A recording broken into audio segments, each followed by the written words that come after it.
Magical Malta. Why is it magical? We're going to tell you in a moment. But Malta has been on our radar for some time now because back in the day, we got certified in scuba diving and we circled Malta on the map because of the reputation for scuba diving. But then when Michelle and I had this crazy idea to travel the world and take Ev along with us, it wasn't going to be necessarily in the summertime, but the wintertime. But there was an equal part of magic surrounding Malta when it comes to Christmas markets. So it was certainly a place for us to go for the holidays. Yeah, and it was a good gateway given we wanted to go through Europe and then be in Malta before we headed to Southeast Asia. So once you started researching what if you go in the winter time, and you introduced us to the options for Christmas markets and everything that Malta does to make the holiday time special, we were in. We decided to stay at the Hilton Malta, and it was perfect. It was absolutely perfect. I mean, the decor, the decorations, the staff, the environment for the holidays, for us, was second to none. And it was one of those things, you talk about customer service and being part of, or wanting your customers to be feel like part of a family, I guess is what I'm trying to say. And we felt like we were part of a family for the 7 days that we stayed there. Yeah, and I think after, it had been, a long time into our journey at this point. We were 3 months in and had been throughout Europe, and it was really so welcoming. Malta felt like coming to some sort of home, some sort of family. The language barrier seemed less. Again, we were staying at an amazing hotel, so of course that lent to that atmosphere that other people were also traveling and that the staff knew everyone was away from home for the holidays, so they were making it extra special. But I felt so welcome and so at home, and the friendliness and just the reception of our family to this property was pretty special. Yeah, and again, we can't say enough about the staff because that's where it starts, right? Right when you walk in the hotel, it's being greeted, it's the smiles, it's the friendliness. Our friend Saeed, we're going to probably say him many times. Shout out to Saeed. Hopefully he is able to watch this. We needed a Christmas tree. We were going to put a Christmas tree in our room. No, not a live Christmas tree, but we were bound and determined. Maybe a live one. We didn't know at this point, True. but there had been many discussions that if we're going to be away for Christmas, we're going to be away for this special holiday, we're going to make it authentic and special, and we are going to have a Christmas tree. Gosh darn it, and we did. We went to the front desk and said, hey, do you mind if we bring a Christmas tree in? We'll make sure it's a fake one. And they said, you know what? No problem. If you can find one. We've never been asked that before. Yes, that's right. We've never been asked that before. That's right. Which we thought was a little odd. Considering how many people were staying at the hotel. For the holidays and for Christmas. So we went on a journey, and we got introduced to Stefania, who is wonderful. She and her husband own cab service, and we were put in her car, and she's like, I know where to take you to go. And it was just like everything you could have possibly wanted and more. It's like you could buy a Christmas tree and a drill in the same aisle. Yeah, so Kent and I used to live in Huntington Beach, and there was this place called Steve's, and Steve's had firewood and socks. Steve's had everything. And beer and wine. We would always kind of joke about Steve's, like, oh, just go get it at Steve's. So we walk into this place, and I'm like, I think this is the Maltese version of Steve's, though it was like 5 times as big. And it had 2 stories. I lost them. I went out to get video of this store. I walk in and I lost them. From the outside, Everly and I could see they had Christmas trees at the very top, but you go in and it's like, how do you get to the top? So her and I go, how do you get upstairs? How do you get upstairs? It was kind of a maze, a labyrinth to get upstairs. And in the middle of the upstairs, they had 4 Christmas trees displayed, but you couldn't get to them. They were I don't know how they were in the middle actually, but we got a really kind person to help us, and we said, we want that tree, and they were like, okay. Yeah, unbeknownst to me, I find them, and then they're wrapping a tree up. And so there's some footage Michelle got of Ev and I carrying the tree across the street. It was raining, a busy street, to Stefania. And Stefania, she dropped us off in Valetta. She took the tree back to the Hilton, and they put it in our room for us. So, just they didn't put it up, because we want to show you what we did to put up, but they so kindly, just again, above and beyond, we're bringing this huge package back. We made them aware that we gifted it to hopefully another family that can use it for 2025. But that being said, we're able to get decorations. Yeah. And came with lights. Had some lights, and then we got got some some, yeah, ornaments but we had been collecting some along the ornaments way. and things along our journey, so it was really, really special. Like every ornament that went on that tree had some significance of our travel so far. So yeah, it was amazing. On Christmas Eve, Michelle said, I want to go to Christmas Mass. And we're trying to determine if we're going to go on Christmas Day or Christmas Eve. But they recommended, again, the Hilton recommended a nice little church right around the corner that we could walk to. And it was beautiful because it was in both languages, Maltese and English. And it just said Christmas.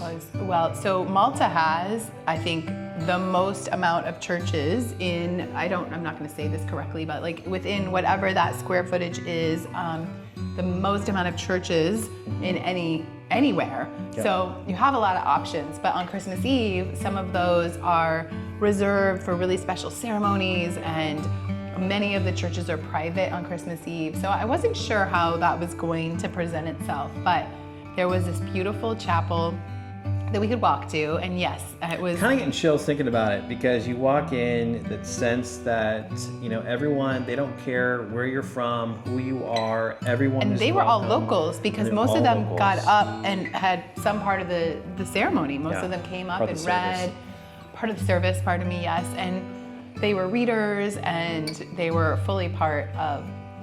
And I mean, of course, as many of you know, it doesn't matter, Christmas Eve service, whether it's in English or some other language, like you understand it. And it really was a special experience. So we got back to our room, and Santa came Christmas morning. We had a great Christmas Santa there. found us Found us there. in Malta. Like, Pretty crazy how that all works. But then we get a knock on our door after we get up early, as you can imagine, open gifts, have our Christmas morning. There's a knock at the door. We hear bells, jingle bells. We open the door, and there is Santa. And all of the other folks at the hotel with hats on, and they're giving. They knew who had kids, and they gave them a little gift. Yep. On Christmas morning. Yeah, really and cool. then we saw Santa later at Christmas brunch. Yeah, and Santa was there. Yeah, it was pretty cool. So that was a just magical experience. I mean, again, to the Hilton, their staff, and everybody there that made it so special for Everly and for us as a family, and being able to stay there. So Christmas comes with gifts. As a traveling family, we've accumulated things over the months.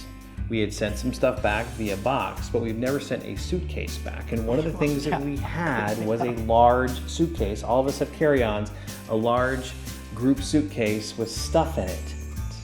We had to get rid of the stuff with other stuff. Thinking about the fact that we were over-prepared and over-packed, and we've talked about this in some of our other recaps and pieces, so everyone knows how this happened, how I became a little bit over-prepared, just wanting to make sure we had everything. So it was time Ziploc bags to release and let go of some of the things that had proven not necessary. And then Santa was very generous, and everyone was very generous to each other, and so we really needed to get some things back. And Ken said, why don't we just send the whole suitcase back? And I'm like, that isn't even a thing. Like, you put things in a box and you ship them back. I think we're just gonna have to ditch the bag. And he's like, I don't know. I think we should just use the suitcase. We did, but I rolled it down there to get it weighed. Down there meaning the post office, again, around the corner. Very close by. Convenient. It's all very convenient. They said, come back when it's fully packed, and you put Saran Wrap around the whole thing. So Saran Wrap. I had to go to the store, put my suitcase next to the cashier, grab some Saran Wrap, and Ev and I. That is literally like Yeah. commercial size Saran Wrap. I've never seen some so big. It was full of Saran Wrap. So we Saran Wrapped the suitcase and we sent it back. So that was. And it has since arrived and all as well. Valetta. We spent a couple days there. The capital city, the now capital city of Malta. Medina is the original capital. More on that in a moment. But Valetta, some of the highlights in your mind going to that beautiful city. I think Christmas market there too adds to the whole atmosphere, but that city is really beautiful regardless. So once again, more of like the cobblestone streets and huge Ferris wheel, carnival atmosphere for Christmas market, shops everywhere, a big performance plaza in the middle. Yeah. Just stores and people and spirit and liveliness, and just really beautiful and a little bit chilly. It was chilly. It was so and it windy. rained. It was so windy And these at Christmas this markets, one yeah. crossing. Yeah, to on the way from the try- shops to the Ferris wheel, there was a wind tunnel, and we literally took us everything to stay dry. We huddled together because we had to get to the Ferris wheel. We had to get on the Ferris wheel. Then we had to go get a hot dog because in our other reports from Croatia, Ev and Ev's a hot fan dogs, they have of gone the together. Christmas. So now Yeah. we had to go find her another hot dog, Yeah. which we did. And we got one this time too. We did. It's delicious. We did. It's perfect. But yeah, it was a windy wind tunnel. But then the Ferris wheel, also a little windy, and I'm not the biggest fan of heights, as everyone also knows. But I did it. Yeah, it was beautiful. And the sights. I mean, you're up there, and the wind, the gorgeous. sky opens up after the rain, It's the gorgeous. lights, and it was beautiful. Other parts of Valetta, the saluting battery, we're able to do a story on that. It's the oldest operational saluting battery in the world, if not one of the oldest. And it now fundraises. Like you can make donations and to come in to see the firing of the cannons, which is like really a firing of the cannon. It's pretty impressive. Dating back to the 16th century, and they fire, Monday through Saturday at noon and at 4, and as Michelle said, it is a fundraising to keep the cannons going. Huge event, tons of people out there to watch it, and they really put on a good show. They It's do really an cool. excellent job, and I have two favorites from that. In that the whole back wall is the history of Malta and how many times, what a resilient, incredible island. The times of occupation and takeover, and now they have their own independent state and country, and they have been through a lot as a nation to establish that, and have been a holding ground for so many military operations because of the positioning throughout time. So I really learned a lot, and they do a beautiful job there of explaining all of that. And then the second thing is, it rained again. And But the rain, after rain comes, when the sun peeks out, comes a rainbow. One of the most how about a incredible full arc rainbow. rainbow? Malta is magical, like you started with. It was really beautiful. Yeah. It's really beautiful. Yeah, it looks over the Grand Harbor of Valletta, so it's just this gorgeous setting. I know you want to mention the three cities, do. But that's something to do there. We were unable to get. So 3 cities were absolutely on our list, high on our list, and we went down to where you can take a ferry over, but because of the weather, the ferry wasn't running that day. But there were some longtail boats, but different than the longtail boat. Anyway, it was a longtail boat, and I was like, yeah, I'm all for that. Like, we want to go see 3 cities, and Everly's like, I'm not getting on those. People were coming off like green in the face, like totally seasick. I mean, the waves were huge. White caps. And these guys are just paddling people over, and I'm like, for sure, we could just do that. She's like, there's no chance I'm doing that. There's no chance. From one end of Malta to the other, it's under an hour. There is a small island, but it's full There's of so history, much to see. full of sights. So we said, we got to do this. We're only there for 7 days. Stefania was going to be our guide. She had to cancel, couldn't do it, but she put us in touch with Jamie. He showed up, and Jamie was awesome. Works for the government. Used to play for the national team of Malta, and knows his country like the back of his hand. And it was awesome. It was quick. It was concise. But boy, did we see a lot. We actually thought we only need like a third of a day, a half of a day, and then once we started going, we're like, oh no, we want to be with Jamie all day, because there is so much to see. And then putting some of the history and some of the areas into context of why they've developed in certain ways. So he was a great historian at the same time. Yeah, and give him credit too. We had an 8-year-old in the car, or then 7-year-old, trying to keep occupied.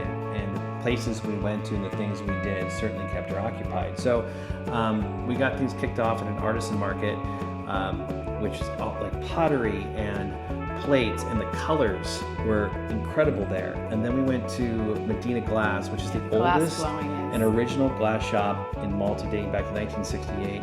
He said, you gotta go there. It's historical, it's famous. Huge Christmas tree out front with glass cylinders, and then you walk through this shop, and you're like, you don't want to touch anything. Then we ended up at the Catacombs. You want to tell everyone why we went there? Because you wanted to go. So Why did we end up at the Catacombs? here's an interesting story.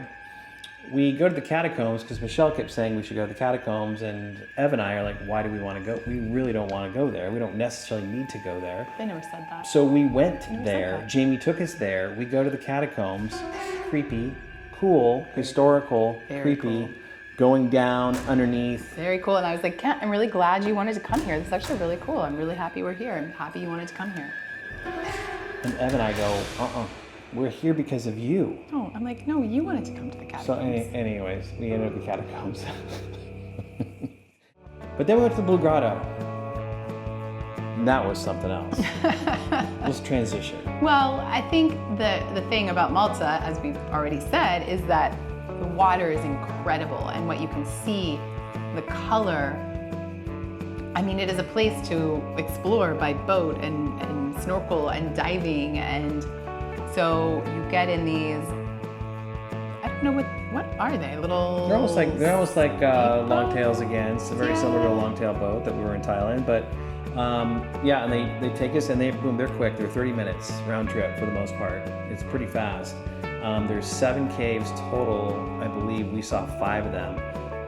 It's just beautiful, and as Michelle said, the water. I mean, it's amazing. I looked at some of the footage, and it actually you can see the bottom of the ocean through this water. We're looking, and you can actually, it translates on video, so it's incredible. But the caves, the caverns, if you want to call them that, it was beautiful. It was really a cool, quick trip to see some of the coastline of Malta.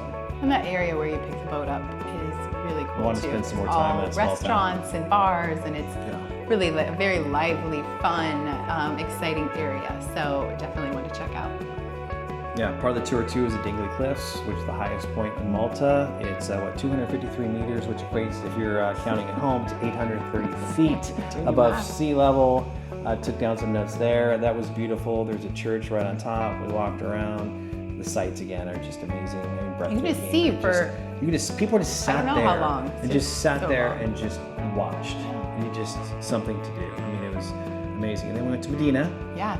The original capital. The original capital, the old city, and it's walled in also, and very fortress-like. Also, currently condos and apartments like built into this structure, shops everywhere, like mazes, and really incredible history in that area as well. And I can see why people want to make sure to visit there. No cars inside of it. You just kind of walk in, and it's very cool. And guess what Uncle Adam wanted? Uncle Adam. If you know Uncle Adam, you know what he wanted. Michelle's brother, everybody's uncle. He's like, I would like a Maltese Falcon, If you're in please. Malta, I would like a Maltese Falcon. Of course, Is that referencing the 1941 movie with Humphrey Bogart. What did we do? We found a Maltese Falcon. We did. Don't tell me. We still have Adam, it. if you see this, That's one of the things we're carrying around with us right now. So we haven't sent it back your yet. birthday. We still Happy have that birthday. Maltese Falcon. We have it. This is what you get. Stick with us if because you this like. is what we got from Malta. It was magical. We want to go back. We want to see that. We want to experience the summertime there. And again, the people. I think Michelle hit it on the head. It's like the people were so friendly. Not just the hotel staff again, but it was everybody in Malta. Jamie, Stefania, everybody that we met, even outside of the hotel. They were really welcoming to people from outside their country. Tourism is a huge thing there. Tourism is a big part of and But it didn't seem like it was because of that. No. But they are incredibly kind and so nice to us. All the drivers that we did have and the places that we went, they were so nice to us. We were like, we want to go back. We felt very, very welcome. And that was one of the places. I mean, we've been to so many great places on this trip, but certainly we've made a check to Malta as the best place we want to come back to. Agreed. Malta, it was magical. Thank you, Malta. And it's all about